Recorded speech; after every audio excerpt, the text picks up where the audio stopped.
এখানে আছে জল, এখানে আছে মাছের কারি, এখানে আছে এক্সট্রা ভাত, এই হলো হাতা। চলো তুমি মাছ পরোটা ছেলে খাবে নেই পরোটা পরোটা। এখানে আছে এক্সট্রা ভাত, বাবা মাছ ভাজাটা না, এখানে আছে মাছ, ভাজা মাছ আছে। ভাজা মাছ, হ্যাঁ। ভাজা মাছ বাবা খাবে কি খাবে? খাবে মাছ ভাজা। এই তো পার্শে মাছ ভাজা, ভাতটা আমি অনেকটা কুমড়ো ভাতে আছে তো এটা কি খাবো। ছেলে পরোটা পেয়ে গেছে, এই তো আমাকে আর লাগবে না বা তোমাদের দাদাভাইকে লাগবে না, ঠিক আছে? তো আমরা এই খাওয়া দাওয়াটা করি। এই তাহলে অনেকটা ভাত আছে, কুমড়ো ভাতের সঙ্গে না বেরিয়েছি। আজই ভাতেই দিয়ে দিয়েছি, অন্যদিন প্রেশারে করিনি সেদ্ধটা, তো আজই ভাতেই দিয়ে দিয়েছি, কারণ দেখলাম যে না আর প্রেশার কুকার করা দরকার নেই। চলো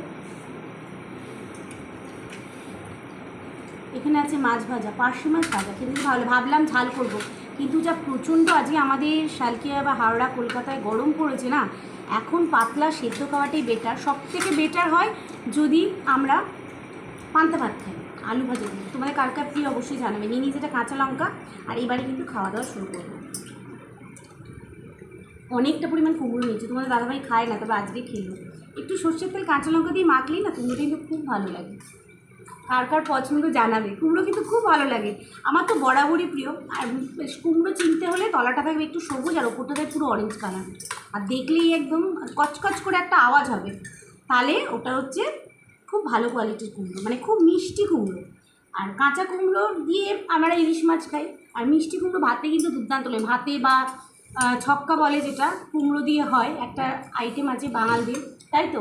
ওতে বাদাম পড়ে, কাঁচকলা পড়ে, বেগুন পড়ে, তারপরে কুমড়ো, পাকা কুমড়ো, যেটা বললাম কীভাবে চিনবে, দুর্দান্ত লাগে। সম্পূর্ণ নিরামিষ। আর আমি তোমাদের রেসিপি দিয়েছি কীভাবে কুমড়োর কোপ্তা করবে, ফাটাফাটি লাগে। নিরামিষের দিনে এইসব রেসিপিগুলো জমে যায়। যারা কুমড়ো খায় না তারাও খাবে, কিন্তু সেদ্ধও ভালো লাগে, আমাদের তো খুবই ভালো লাগে। মনে হচ্ছে না মিষ্টি মিষ্টি ঝাল ঝাল হেব্বি লাগছে। তার সঙ্গে লঙ্কা নিয়েছি, একটা কামড় দেবো, লঙ্কাটা করে ঝাল হলে খেতে পারি না, এটা একদম ঠিকঠাক আছে।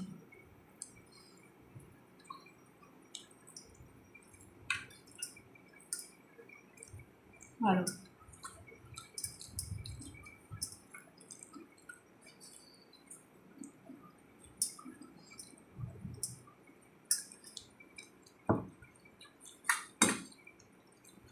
তোমার দাদাভাই ওদিকে, ছেলে, আমি চারজনে খেতে বসেছি। ছেলে পরোটাকে ভাত খাবে না বলছে, ওর ফাঁকা বাটি দেখো, পুরো বাটি ফাঁকা করে দিয়েছে। কেন? এটা ছিল রাইস আর কি মাশরুম, ওই জন্য। ভাত হলে একা খেতো না, এখন তোমাদের দাদাভাই জোর করে মাছের ঝোল দিয়ে ভাত খাওয়াচ্ছে, তাই তো? এইসব খাবার ও খুব পছন্দ করে। অত জল খাস না। পুরো ভাতটা দারুণ হয়েছে। আমি একটা আলু দিই, তোমার দাদাভাই তো খাই যাতে মিষ্টিটা একটু কমে, তাহলে কুমড়ো খুব মিষ্টি, আমার তো ভালো লাগে, কিন্তু ছোট্ট একটা আলু দিলেও না কুমড়ো ভাতেটার স্বাদ আরও বেড়ে যায়। দারুণ। আর ভাতটা দেরাদুন চালের তো আরও স্বাদ লাগছে, তাই না?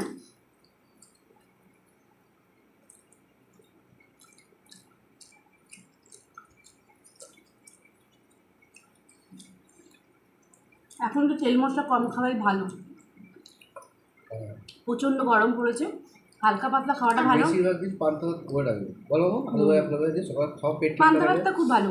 হ্যাঁ, ডাক্তার তো বললো সেটা বললো পেট ঠান্ডা রাখতে সবসময়, তাই না? এতদিন অনেক অত্যাচার করা হয়েছে, রাত হলে পরোটা, তাও আমি অনেকদিন পরোটা পাট চুকিয়ে দিয়েছি। ডাইরেক্ট পরপর 3 দিনই তো রিচ খাওয়া যায় না। তোমার দাদাভাই ছুটি ছিল তাই 3 দিন রিচ খাওয়া যাচ্ছে। ধনিয়া কাঁচা লঙ্কা দিয়ে চিকেন, কাঁচা লঙ্কা পড়েছে অত, কাঁচা লঙ্কা অত খাওয়া ভালো, কাঁচা লঙ্কা দিয়ে। আমরা তো শুকনো লঙ্কা খাই আর খাই। রিচ খেলেও না হয় কিছু মনে হয় যে আমি রিচ খেয়ে, তখন খুব কম পরিমাণে খাবি, একদম ছোট্ট পুচকি বাটিতে একটু নিয়ে খাবে, বুঝেছো? তাহলে অতটা ক্ষতি করবে না। একটা গার্লিক ম্যাগি এনেছি, লেমন আছে ঘরে, একটু নর্মাল লঙ্কা ঝাল আমি আর খেতে পারবো না, রেখে দিচ্ছি। অতিরিক্ত ঝাল আমি খেতে পারি না, দেখেন জিভটা পুরো ঝাল ঝাল হয়ে গেছে। আর টমেটো বেশি করে এনে দেবো, টমেটো সস বানিয়ে নেবে, বানিয়ে নেবো, টমেটো সস ঘরে বানাবো, কারণ যা টমেটো সস বেরিয়েছে পুরোটাই অ্যারারুট কালার, আমি ঘরে বানিয়ে নেবো। হ্যাঁ, মেয়োনিজ তো পুরোটাই পাম্পে, হার্টের পক্ষে ক্ষতি করে। ঘরে বানানো মেয়োনিজ কি দিয়ে তৈরি হয়? পাম তেল দিয়ে তৈরি হয়। পাম তেল আর তেল।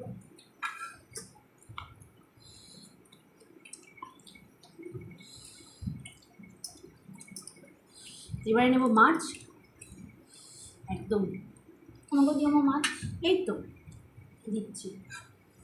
আমি ভাবছিলাম যে মাছটা কাকে দেব, এই তো এই এখানে দেবো না, আগে পরোটা তুমি পরে খাবে, আগে মাছ খাবে। এমনি তুমি কী যে জ্বালা, আমি সব ভেবে দেখ আগে একটুখানি ভালো হয়েছে, কী যে আরাম লাগছে, স্বর্গের সুখ পাচ্ছ তুমি কী এখন। যে সুখ। বাপরে বাপ। আরাম কি জিনিস ডাক্তারখানে ভুলে গেলে গেছিলে বলে তো বাবা। মাছ মাছ না না, দিলে হতো দেখলে নাকি? তুমি তো না গেলে যেতে হতো না, ও চাইছিলে যেতে না। চাইছিল না, ও আমাকে পাঠাচ্ছিল, কিন্তু ওরকম তোমারটা হলে দেখলো তুমি তো গেলে ডাক্তার, হ্যাঁ দেখলো তো। বলে এত ব্যথা তো ভালো করেছো তুমি গেছো, একটু কষ্ট হয় কিন্তু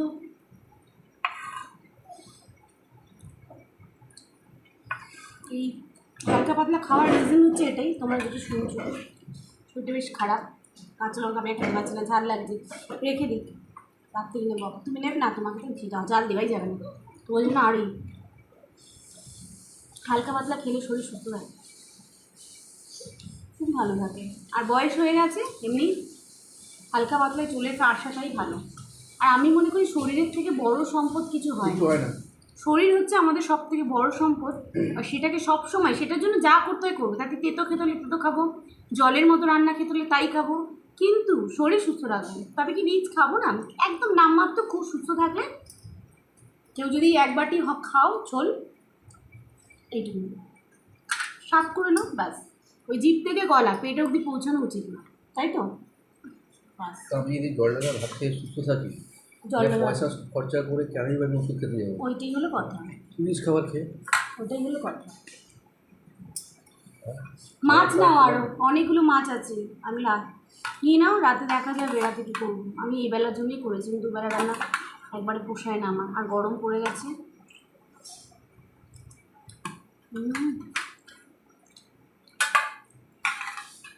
দারুণ, তাহলে মাছ নিবি আর একটা